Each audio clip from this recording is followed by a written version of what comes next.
51-те мајски оперски вечери започнуваат на 9 мај овде во Националната опера и балет.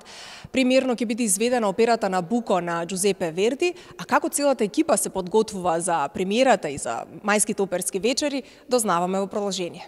Голема е честа, ама и голема и одговорноста да се пее насловна улога.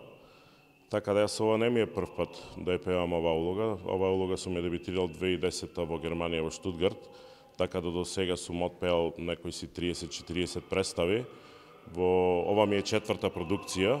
Имавме доста напорни проби, значи веќе месец дена, уште сега сме во работна атмосфера уште.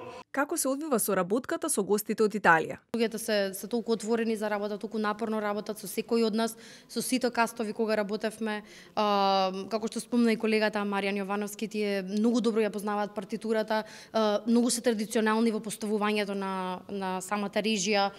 За диригентот Даниеле Аджиман представува големо задоволство да се работи со македонската екипа. Набуко е многу тешка и комплексна опера, но во овој театар солистите, хорот, оркестарот и сите технички лица се одлични, подготвени и многу ентузијасти. Работата оди лесно кога има ентузијазам и страст. Тука има голем интерес за италијанската опера, затоа е лесно да се работи овде. Набуко, последен пат на редовниот репертоар, била изведувана во 2017 година. Поради преголемиот интерес на публиката, билетите за Набуко и балетот Лебедово езеро веќе се распродадени.